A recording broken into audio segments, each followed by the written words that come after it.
Ida Bagus Made Satya Prawira atau Tubagus Satya merupakan salah satu pasien gangguan gagal ginjal akut yang sempat dirawat di RSUP Profesor Ngurah. Anak laki-laki berusia 3 tahun ini berhasil bertahan di tengah kondisi gangguan yang diidapnya sehingga harus dirawat selama 3 minggu di rumah sakit. Informasi lengkapnya terkait bagaimana perjuangan dari Tubagus ini Tribuners akan diinformasikan rekan Putu Yunia Andriani, reporter dari Tribun Bali. Silakan dengan informasi Anda. Baik, terima kasih Dea. Jadi betul sekali kami sudah sempat mewawancarai salah satu pasien gangguan gagal ginjal akut yang sempat dirawat dan akhirnya bisa bertahan hingga saat ini. Berdasarkan informasi dari sang ibunda Nikadek Erin Elsayani, gejala dari yang dialami oleh sang anak sudah mulai sejak tanggal 4 September tahun 2022.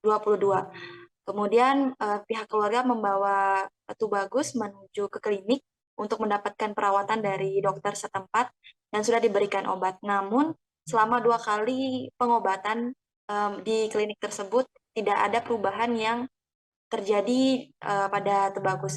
Gejala awalnya sendiri dapat kami informasikan anaknya sangat diawali dengan demam tinggi, kemudian mual dan muntah, dan karena itu kondisi anaknya sangat lemas sehingga tidak memiliki nafsu makan, dan yang paling terlihat adalah volume dari kencingnya menurun bahkan tidak keluar sama sekali.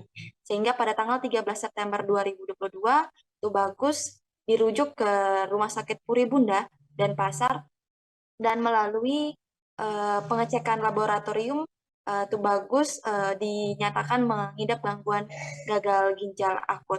Dengan segera juga pihak rumah sakit langsung merujuk ke RSUP Prof. Ngurah selaku rumah sakit pusat yang saat ini juga menaungi gangguan gagal ginjal akut dari beberapa provinsi lainnya. Dari sana Tubagus langsung mendapatkan perawatan di ICU, maksud kami di IGD anak. Dan selama perawatan kurang lebih 3 minggu di Rumah Sakit Prof. Murah, Tubagus sempat mendapatkan perawatan di ICU anak, di ICU karena kondisinya sangat menurun. Untuk menanggulangi atau mendapatkan penanganan lebih lanjut, Tubagus juga mendapatkan pengecekan darah, kemudian pemasangan infus dan juga pemasangan selang CDL untuk melakukan cuci darah. Sebagai orang tua tentu saja Erin sangat hancur perasaannya karena tidak menyangka anaknya yang sangat aktif bisa mengidap penyakit gangguan gagal ginjal akut yang sehingga saat ini belum ditemukan pasti penyebabnya. Selama tiga minggu tersebut juga Tubagus sempat mendapatkan pembengkakan di sekujur tubuhnya, bahkan hingga ke paru-paru dan jantung. Hal itulah yang menyebabkan Tubagus terpaksa harus dirawat di ICU selama kurang lebih 2 hari.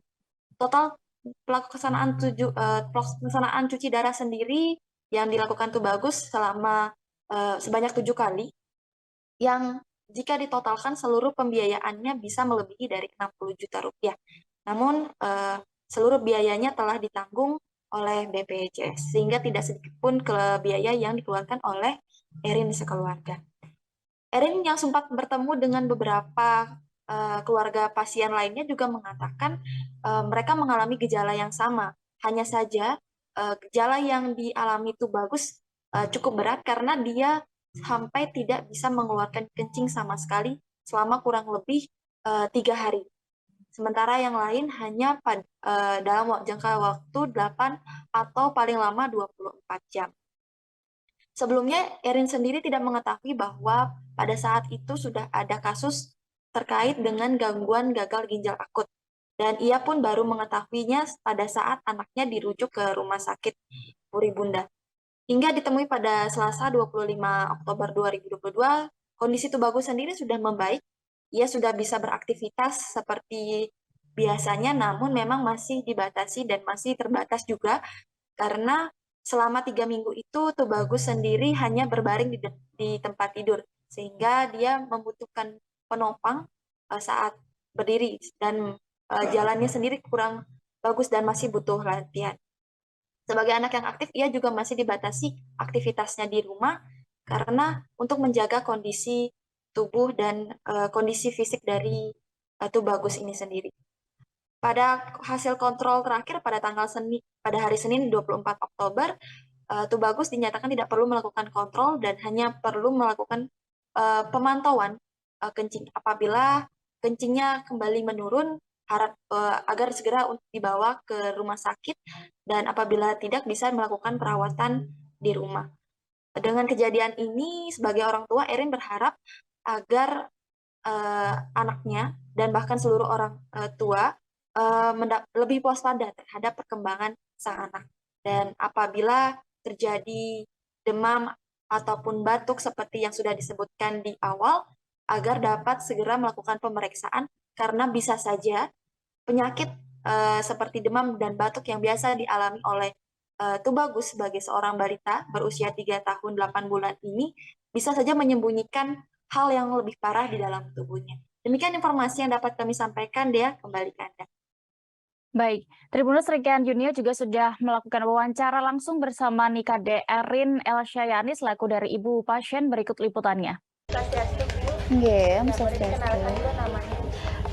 Tiang Nikade Erin Elsyayani. Bisa dipanggil Erin, nggih.